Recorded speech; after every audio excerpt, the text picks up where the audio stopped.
Welcome into this episode of Coach's Corner. Jordan Woodruff with you. Great to have you along. And today we're joined, it's baseball season, so why not have the baseball coach, Grant Middlebrooks, with us. How you doing, man? Doing well. How about yourself? Doing great. And we're in the midst of it. There is no doubt about it right now. How are things going? Man, we're better than we've been the last 2 years. We're 6-11. We've gotten a big district win early in the year, and we've had some really tough losses where we had chances to win. And so we're playing pretty well. We're playing clean baseball. It's just got to come up with some big hits. Yeah, and that's the thing. I mean, you, especially in the district you're in, you face a lot of good pitchers, and This has been a thing you noticed when you got here. You want to get the ball in play, and sometimes it's a lot harder to do than it is to say, isn't it? Right. 100%. And, our last meeting, we talked about the Easton Webb kid at Sand Springs, and he punched us out. We faced him, and he punched us out 17 times, but we found a way to win. Yeah. But we went through about a week stretch where we really didn't put the ball in play much. But this last week, we kind of turned it around, and hopefully we continue on that mark of just competing at the plate. Yeah, and there's a couple of guys that, have the capability to start hitting the ball well and have done it in the past. Just, baseball's a sport where you go through ebbs and flows, Absolutely. right? So you're hoping that maybe that gets turned on a little bit for some of these guys the later we get into the season, of course, to the first of next month with playoffs. The last 2 years, and you followed us, we turn it on in April. It starts getting a little warmer. Mm-hmm. We start swinging the bat a little bit better, and so that's kind of what we want to play our best ball in the end of April. May, ready for that regional setting, really turn it on, really start getting some confidence and starting to fire on all cylinders. And so we've got some guys starting to figure out swings are getting a little bit better. It's just a matter of, hey, we're going to be consistent. We're consistent, we'll have a chance. If we're inconsistent, we'll continue to go through this ebb and flow. Yeah, and you got games that are non-district sprinkled in, but the district games, that's where it means a lot for the playoffs. And as always, 6A districts, it doesn't matter which district you're in, it's tough. Yeah. But you're playing for that seeding, and right now you're looking at 4, 5, 6, 7, right? Yep. And the difference of being a 5 versus 7 is the difference of maybe getting to play an extra day, right? Absolutely, and you almost it's all about matchups. Last year we felt like we got the best regional that we possibly could have, and we represented ourselves well. And it's the same thing this year. It's like, you might end up being a 6 or 7, but that might be a good matchup for you compared to the 4 or 5, where we would like to be 4, of course. We've had chances. I mean, it could come down to the fact that we ended up giving up 4 runs in the 7th against Sand Springs, where it was a 1-0 game, and that run differential total might change and shift. Or same thing against Sapulpa, where, hey, we clawed back. We were down 7-0, and we scrapped back and scrapped three runs. Or when we played Enid, we're down 9-0 or 8-0, and after the third, and we find a way to fight back and just kind of compete, don't give up that 10th spot instead of 8 and 10. That run differential comes into play. I mean, it doesn't seem like much, but it comes into play for those district points whenever we haven't played US Grant yet, we haven't played Jinx yet, and we haven't played Southmore, and we're all sitting there in the same spot. So we're going to sit there in the same spot.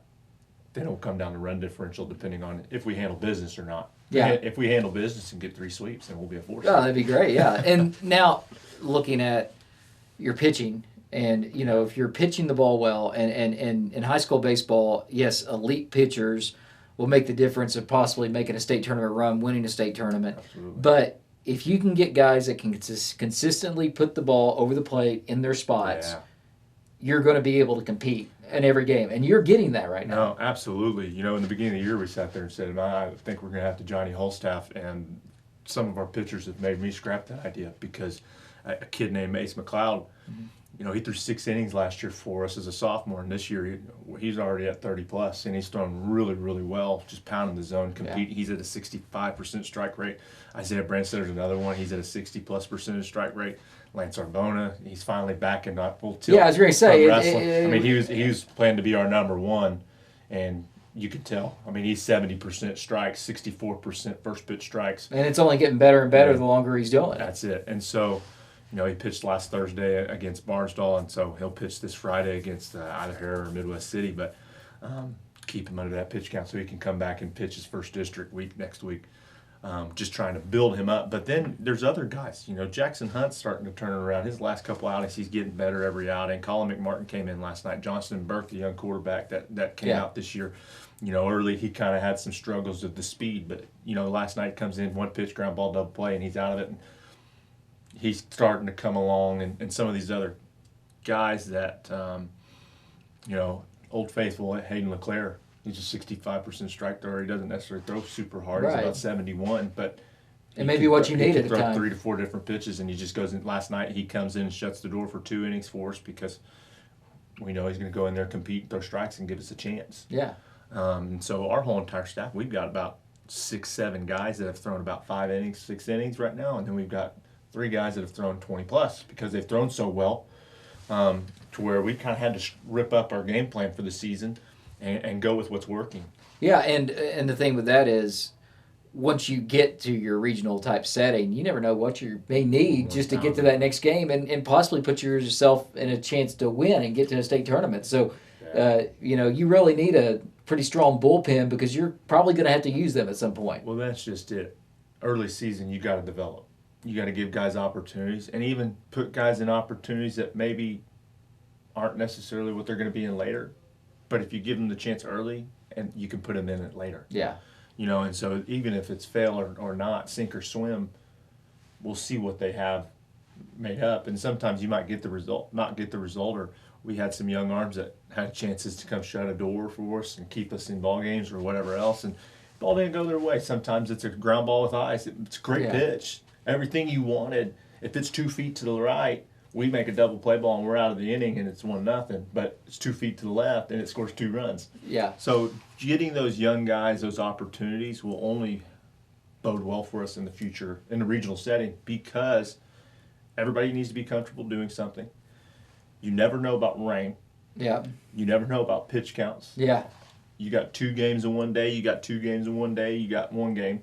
Hopefully you win 3 and you're in and you don't have to worry about it. And how many times, we saw this last year, you go in and everybody usually has one pitcher. It's not that pitcher's day. It's not that. Well, it happened to us last year. Yeah, it happens. And, the other pitcher you put in, they may not have the velocity, but just something, the way that ball moves, even though it's off speed, it's maybe not as fast. Yeah.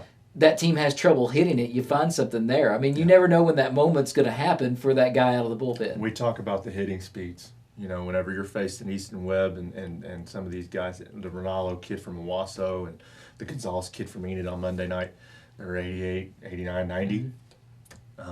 84, 85 is the hitting speed for a lot of these guys. 82, 83 is the hitting speed for a lot of these teams. 71's not. They got to stay back there. Right. And you always hope for wind blown in. You always hope for the Mother Nature to help you out as well. So that's been the thing is just like there's so many variables when it comes to picking who pitches when and what the situation is and do we waste our arm, do we not, to where really at the end of the day either the hitter's going to hit whether you throw the right guy or not. Right. If that guy's a dude, Ethan Holliday's had a lot of success. We had success against him last year. Yeah. This year he's came back with a vengeance. So, in the scrimmage season he hit 2 bombs off us and he hit one off us and earlier in the year went about probably 400 feet. He's pretty special. So, like those are the things. It's just like sometimes it's your day, sometimes it's the hitter's day. Nobody's really stupid unless you really look back, And that's the one thing. All these kids will have some great memories regardless of what happens playing Ponca City baseball because 6A in general, you're more than likely going to be playing against a major leaguer. 100%.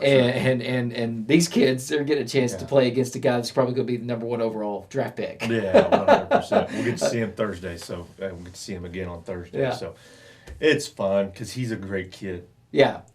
He's not, he's super confident, obviously, but he's not an arrogant kid. He's super humble. But Respect the game. And our kids talk to him. Yeah. Like they message each other and stuff like that. And so, it's funny because, like, you sit there and look at him like, crap. But why would you walk the kid?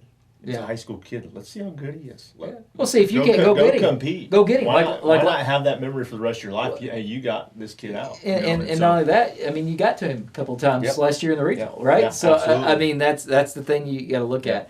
All right, we talked hitting, we talked pitching, but the third phase, fielding. How are things going in that department? Because that is also the make or break. I mean, a good team can be a good hitting team, pitching team can be really bad if they don't field it well, and then a team that's just average hitting and pitching can be really good if they field it well. That's been huge for us. Now Monday, Tuesday this week, weren't at our best whenever fly balls come in handy. So we'll be doing that today for practice. We'll be getting a little fly ball communication work, a lot of fly ball communication work for our guys. We dropped a couple fly balls that really hurt us. Game 1, 5 unearned runs. We lost 5-0. We dropped 3 fly balls. And so up until this point, our defense has saved us often. Like, we've made some great plays to keep us in games or whatever else, because when you're not hitting, like we haven't been, that defensive side and that pitching side has to be perfect. And we pretty much have been. We might make an error here or there, but we've picked each other up. And so defensively, that's been our backbone. We've been pretty good. We can always be better. We still go brain dead sometimes because we're high school kids and they're high school athletes, but we've been pretty good defensively for the most part. Well, we always talk about crooked numbers, and I always say in high school ball we look at crooked numbers on the scoreboard, right? And I look at crooked numbers in an inning sometimes with errors, because a lot of times a team that commits 2 errors in an inning, that's the difference in the 4 runs they needed. It's hard to overcome. It's hard to overcome, and it just adds pitches to the pitch count. Now, today, that's the most frustrating thing in the world for a pitcher. Today's era, when you have pitch counts and everything else, which is good, it's not a bad thing. But when you have pitch counts, you might go from a 50 pitch outing to a 75 pitch outing because of 1 or 2 plays. Yeah. You're adding 25 pitches because of 1 or 2 plays, because you weren't mentally hooked up. Now, there's a difference between a hit and an error, obviously. No doubt. And so, but because you weren't hooked up, you cost us 25 pitches on the pitcher. Like, that's something that's not very often talked about, where now he's got to add even more stress. Now there's even more pressure on the pitcher. So really the pitch count doesn't do anything for those stress pitches. Right. The stress pitches with runners in scoring position having opportunities is more important than just a maximum volume of pitching. Yeah. Right. Those put more pressure on yourself and your body and your stress and your arm and everything else than anything else. So, but we've been very good defensively. The majority, we've had 1 or 2 games where you sit there and go, we're very good today. But for the most part, we've been really good. I've never seen a coach ever go a whole season say there wasn't a couple of games you didn't do good in some facets. Yeah, defense is one thing that's pretty much been consistent every game. Yeah. All right, weather getting nicer. I know you guys are loving that now, right? Yes, absolutely. After last week getting rained out, we were supposed to go to the Newcastle Festival. It got rained out, but we were able to pick up Barnesdall and get them to come in and play us. So this week it should be clearer. It should be in nice 70s, 80s weather. And not fighting 40, 50 mile per hour winds, the other thing. It's supposed to be a great week. So we're excited. We'll the rest of the week we go to Carl Albert and we play Stillwater on Thursday, Hera and Midwest City on Friday, and then to be announced on Saturday. And then we have Jinx next week, a big district series where we're sitting there basically. The only thing that's got us is run differential. We're down by 8, and that run differential on them. So we'll see what happens on Monday, Tuesday. And that was the next thing. And I think the last thing for you is every game's important. You want to win them all.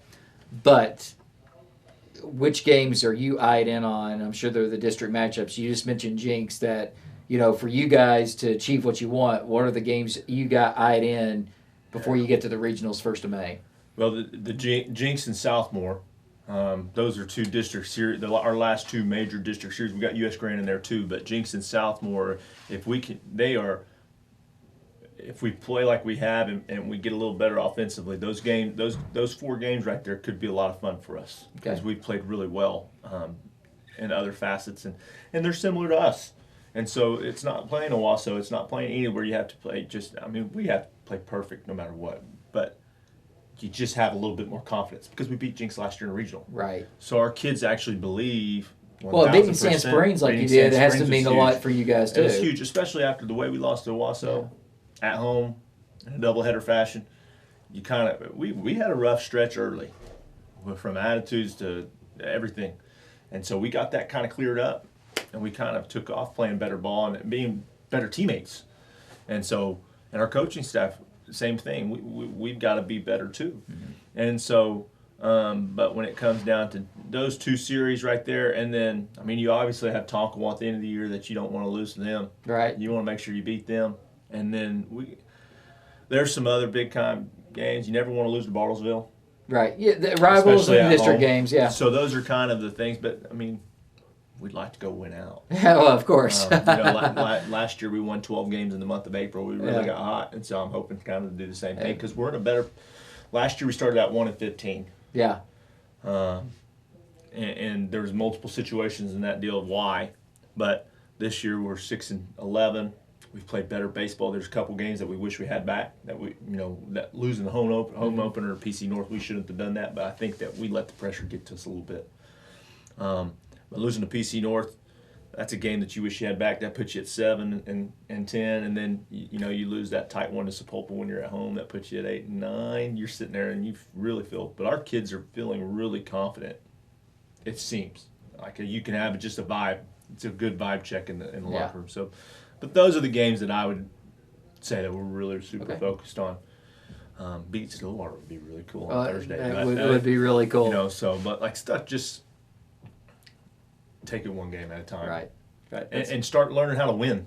Yeah, that's all. Continuing to build that winner's mentality of, hey, we can do this. Hey, we can do this. Each game stack up on each other. Yeah, that's all you can do. Well, man, I really appreciate you coming down as always, and Coach Grant Middlebrooks. Thank you. So appreciate it, and get out there and support the baseball team.